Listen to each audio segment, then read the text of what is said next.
blast and quadraphonic sound from NATO allies concerned about a U.S. withdrawal. And according to the Woodward-Costa book, Blinken questioned today by NBC's Andrea Mitchell. Views that not only did we listen to very carefully, but we shared directly with President Biden, and they very much factored into our thinking and into the decisions he made. The president has come under fierce criticism for a chaotic withdrawal that includes the deaths of 13 U.S. service members. There's nothing low grade or low risk or low cost about any war. The book contends Defense Secretary Austin had urged President Biden to extend the mission with U.S. troops in order to buy time for negotiations with an exit plan in 3 or 4 stages. We followed a rigorous process. The president made his decision. The White House would not say whether President Biden accepted or rejected recommendations on Afghanistan, but that he took in non-sugar-coated, sometimes conflicting advice. Lester? All right. Security to the Afghan people, that security comes at an extremely high price. The group has implemented Sharia law, announcing that men and women can no longer work together. We've also seen they've banned music and even executed people in more rural parts of the country. In Kabul, Trey Yingst, Fox News. Accuses them of price fixing and failing to help farmers. Yeah, the trade group representing the meat companies blames labor shortages for the rising prices. If you bought chicken at a grocery store in the last decade, you could receive part of a $181 million settlement. Residents in 24 states who bought fresh or frozen raw chicken or of different varieties and brands are eligible for some form of compensation. A number of companies are accused of restricting supply and raising chicken prices nationwide. Now, Georgia is not one of the 24 states on the list, but perhaps you've moved from one of the states included in the last decade. Now, to see if you qualify, go to overchargeforchicken.com or call the number on your screen, 877-888-5428. Make elder care, child care more affordable, or whether we should protect corporations and the wealthiest Americans, that's a debate we're happy to have. Joel Griffith of Heritage Foundation tells us the plan will backfire. If you're not making more than $400,000 per year, if you're working, chances are you're actually employed by a business or an employer that earns above that threshold. And what that means for you is going to be fewer job opportunities. And we know from study after study that when you raise taxes on investors and on businesses, those costs are passed on down the chain. Treasury Secretary Janet Yellen is recently quoted as saying the greatest threat to our economic recovery and our long-term economic prospects is not a marginally higher tax rate for large corporations or the top 1% of taxpayers. But Griffith feels it reverses policies that were working. Following the Tax Cuts and Jobs Act, which lowered taxes for individuals and businesses in 2017, we saw 12,000 factories expand or come to the United States. And that started to reverse years of losses in the manufacturing sector. I'm Frank McCaffrey reporting. Serbia kicked off higher than 3.5. There are members of our caucus. There are members of our caucus who want it lower than 3.5. The latest division playing out in the House Wednesday after 3 moderate Democrats sided with Republicans to drop a provision that would allow Medicare to negotiate drug pricing. Meanwhile, progressives are warning against a smaller bill. However, in an evenly divided Senate and a House where Speaker Nancy Pelosi can only afford to lose 3 votes, too many defections could threaten the package. We have no time to waste. We have to get this done by the end of the month. The president is trying to bolster the bill by saying it would be paid for, in part by higher taxes on corporations and wealthy Americans. Some are skeptical. If you count inflation, that could get worse with $3.5 trillion in new spending. Then everybody is getting hit with taxes.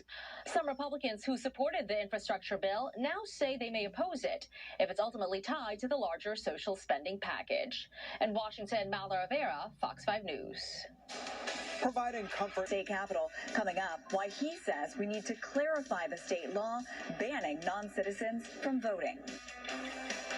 And while Nicholas's broader economy may be slowing down as the COVID Delta variant upends daily life. At the same time, prices are soaring, especially on food, with pandemic disruptions squeezing the supply chain and adding to a shortage of truck drivers delivering to grocery stores and restaurants. We've had to change our menu quite a few times due to not being able to get items. President Biden insists the economic hardships are all the more reason to back his spending plans on infrastructure and the social safety net.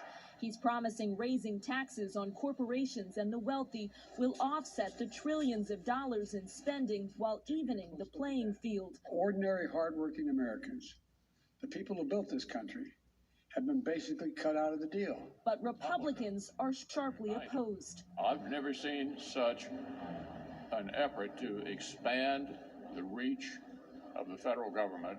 Even some moderate Democrats are balking at the proposed price tag. Cases tied to people charged in the January 6th riot. The DeKalb County Commissioner will hold a 10. And we have gotten word from SpaceX that the crew, they're in space, they're in orbit, and all is going well. They said that they're happy and healthy at this moment. The 4 Voyagers were cheered on here by big crowds here on the ground.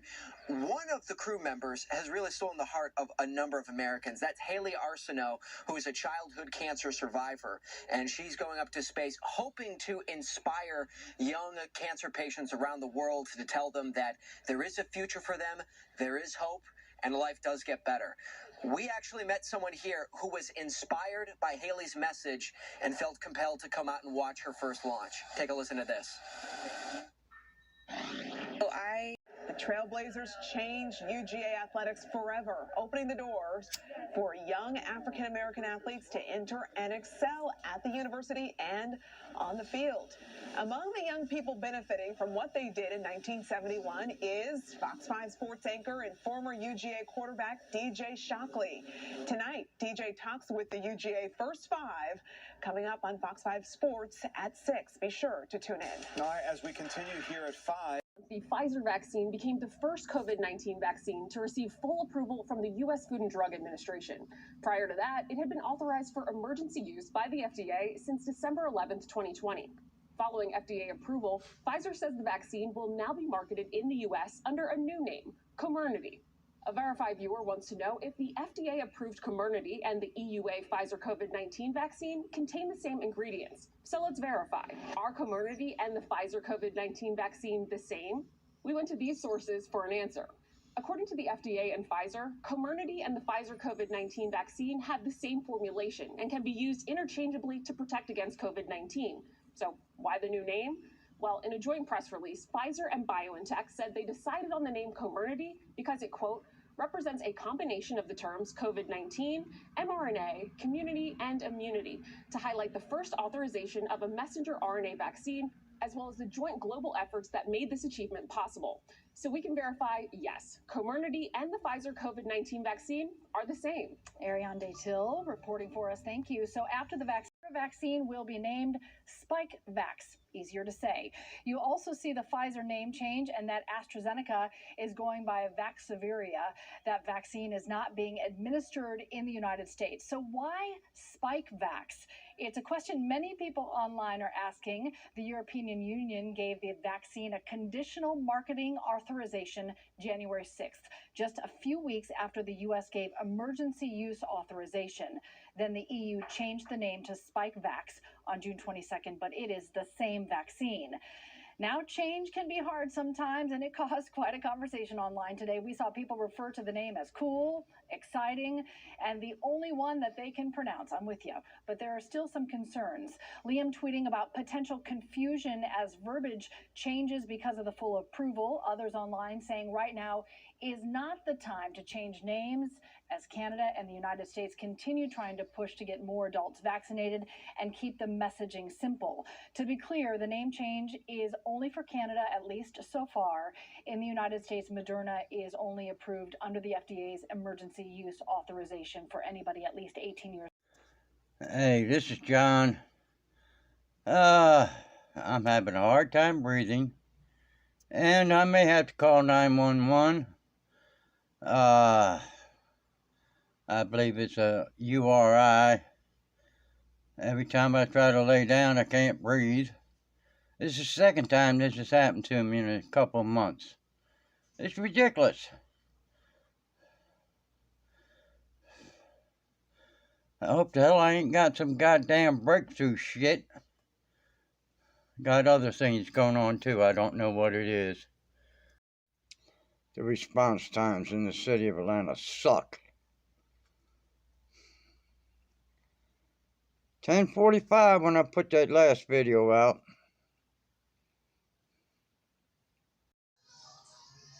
They got me all wired up. I finally made it. Talk to y'all later. I'm pretty sure it's a damn pneumonia again.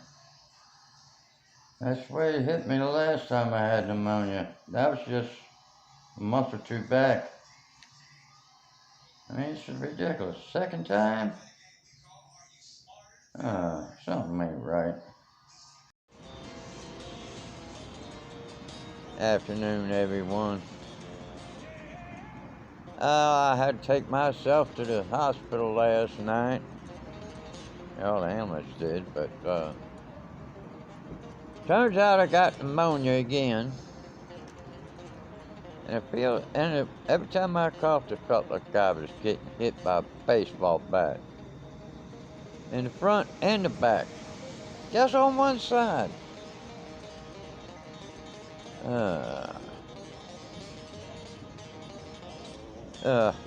Miserable feeling. I'll be glad when these antibiotics do what they're supposed to do and get rid of this shit. I don't think they gave me the right ones the first time.